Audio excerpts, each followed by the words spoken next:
Hello दोस्तों, welcome back to my channel fine enhancement.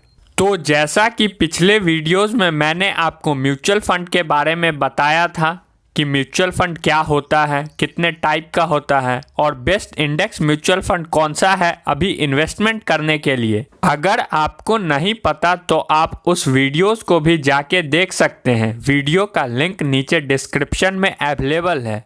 अब बिना टाइम को ज़ाया किए हम वीडियो की तरफ बढ़ते हैं। आज हम एक ऐसे म्यूचुअल फंड कैटेगरी के बारे में बात करेंगे जो कि एकदम फ्यूचर प्रूफ कैटेगरी है। हम लोग आज इंडिया के टॉप 3 डिजिटल या कह ले टेक्नोलॉजी ओरिएंटेड म्यूचुअल फंड के बारे में जानेंगे। म्यूचुअल फंड की तरफ बढ़ने से पहले अगर हम कुछ बेसिक्स को देख ले तो टेक्नोलॉजी म्यूचुअल फंड एक सेक्टोरल म्यूचुअल फंड में आता है। अगर हम देखें तो यह पार्टिकुलर एक थीम को फॉलो करता है। इस म्यूचुअल फंड में मेनली सारी टेक कंपनियां ही होती है। मेन जो asset allocations in mutual fund का रहता है वह टेक कंपनियों में ही रहता है। और जैसा कि हम लोग देख रहे हैं टेक्नोलॉजी की कितनी डिमांड है, इससे यह तो तय है कि फ्यूचर काफ़ी अच्छा हो सकता है टेक ओरिएंटेड म्यूचुअल फंड का। टेक म्यूचुअल फंड ने जैसे पास्ट में रिटर्न दिया है, हम उसको देख के यह कह सकते हैं कि टेक्नोलॉजी म्यूचुअल फंड का फ्यूचर भी काफ़ी अच्छा हो सकता है, क्योंकि टेक्नोलॉजी में अभी काफ़ी पेनिट्रेशन बाकी है जिसका सीधा असर टेक कंपनियों को होगा और उससे टेक म्यूचुअल फंड में भी हमें फ़ायदा देखने को मिलेगा। क्योंकि चाहे ईवी की गाड़ियां हो या मेटा की दुनिया, सब में ज़रूरत पड़ेगी टेक्नोलॉजी की। और फ्यूचर अगर टेक्नोलॉजी है तो क्यों ना हम उसमें अभी से इन्वेस्ट करना शुरू कर दें। और जैसे जैसे इन कंपनियों को प्रॉफिट होगा इसका सीधा असर हमारे रिटर्न में भी देखने को मिलेगा। यहाँ जो 3 बेस्ट टेक्नोलॉजी म्यूचुअल फंड मुझे लगता है वह ICICI prudential technology fund, next Tata digital India fund और last SBI technology opportunities fund. यहाँ मैं एक एक करके तीनों टेक्नोलॉजी म्यूचुअल फंड का डिटेल्स देता हूँ। ICICI टेक्नोलॉजी फंड की लॉन्च की बात करें तो जैन 2013 में यह फंड लॉन्च हुआ था। वहीं AUM की बात करें तो इस फंड का AUM है 8,200 करोड़। अगर हम इस फंड के एक्सपेंस रेशियो की बात करें तो वह 0.81% है और एग्जिट लोड की तो 1% अगर आप 15 दिन के अंदर रिडीम करते हैं तब। अगर हम अभी इस म्यूचुअल फंड में टोटल नंबर ऑफ कंपनीज देख ले तो 41 कंपनीज हैं अभी इस म्यूचुअल फंड के पोर्टफोलियो में। और सबसे ज़्यादा पैसा इस म्यूचुअल फंड ने अपना इन्फोसिस में लगा रखा है 24% के आसपास, जो कि थोड़ा सा ज़्यादा रिस्क डाल देता है इस म्यूचुअल फंड में, क्योंकि एक कंपनी के चलने या ना चलने पर इसके रिटर्न में काफ़ी अंतर आ सकता है। अगर हम इस फंड के फंड मैनेजर की बात करें तो प्रियंका कांडेवाल हैं जो कि इस फंड को 2017 से मैनेज कर रही हैं और अभी इसके साथ वैभव जी जो कि 2020 में जुड़े हैं।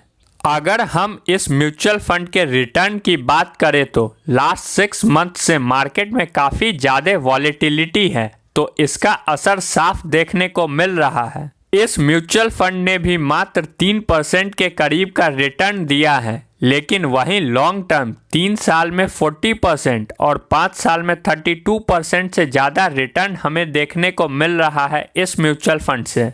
1,000 रुपीज़ पर मंथ का SIP अमाउंट नेक्स्ट 5 ईयर में 60,000 की लागत 1.5 लाख से ज़्यादा बन चुका है। 150% से ज़्यादा का रिटर्न हमें बस 5 साल में देखने को मिलता है। नेक्स्ट हम अगर Tata digital India mutual fund की तरफ देखते हैं तो यह म्यूचुअल फंड लॉन्च हुआ था दिसंबर 2015 में। इस म्यूचुअल फंड का AUM 5,000 करोड़ से ज़्यादा है। वहीं अगर हम इस म्यूचुअल फंड के एक्सपेंस रेशियो की बात करें तो वह 0.36% है और एग्जिट लोड 0.25% है। अगर आप अपने म्यूचुअल फंड को 30 डेज के अंदर रिडीम करते हैं तो अदरवाइज एग्जिट लोड आपको नहीं पे करने पड़ेंगे। इस म्यूचुअल फंड की हम होल्डिंग्स पर ध्यान दें तो इसमें हमें 40 कंपनियां दिखाई देती हैं और इस म्यूचुअल फंड ने भी अपने टोटल एसेट एलोकेशन का अप्रॉक्स 24% इन्फोसिस कंपनी में लगा रखा है और इस म्यूचुअल फंड में भी हमें रिस्क एंड रिवॉर्ड का portion same ICICI technology fund की तरह ही दिख रहा है। हम अगर फंड मैनेजर की बात करें तो इस म्यूचुअल फंड को भी 2 फंड मैनेजर हैंडल कर रहे हैं, मीता सेठी जी 2018 से और वेंकट जी 2020 से। वहीं हम इस टेक्नोलॉजी म्यूचुअल फंड के रिटर्न की तरफ देखें तो लास्ट 6 मंथ में अप्रॉक्स 3.5% का रिटर्न दिया है, लास्ट 3 ईयर में 38% के करीब और लास्ट 5 ईयर में 33.5% के आसपास का रिटर्न इस म्यूचुअल फंड ने अपने इन्वेस्टर्स को जनरेट करके दिया है। अगर हम रिटर्न के तौर पर देखें तो दोनों म्यूचुअल फंड में 1-2% का ही मामूली सा डिफरेंस हमें देखने को मिल रहा है। मंथली SIP के तरफ अगर हम देखते हैं तो लास्ट 5 ईयर में इस म्यूचुअल फंड ने भी 150% का ही रिटर्न अपने इन्वेस्टर को दिया है। 60 लाख रुपया 1.5 लाख के करीब बन चुका है 5 साल में। वहीं हम अगर अपने तीसरे और आखिरी म्यूचुअल फंड की बात करें तो SBI टेक्नोलॉजी अपॉर्चुनिटीज फंड है। यह म्यूचुअल फंड भी 2013 जैन में ही लॉन्च हुआ था। इस म्यूचुअल फंड का AUM बाकी दोनों म्यूचुअल फंड के मुकाबले काफ़ी कम है। इस म्यूचुअल फंड का AUM हमें 2300 करोड़ देखने को मिलता है। Expense ratio slightly higher side पे है 0.91% और एग्जिट लोड 0.50%। इस म्यूचुअल फंड की कंपनियों पर अगर हम ध्यान दें तो 23 कंपनी ही अभी इस म्यूचुअल फंड के होल्डिंग्स में है और सबसे ज़्यादा जो एसेट एलोकेशन इस म्यूचुअल फंड ने कर रखा है वह इन्फोसिस में है 21% के करीब। इस म्यूचुअल फंड के फंड मैनेजर हैं मोहित जैन जी जो इस फंड को 2017 से मैनेज कर रहे हैं और सौरभ पंत जी जो कि अभी जैन 2022 में इस म्यूचुअल फंड के साथ जुड़े हैं।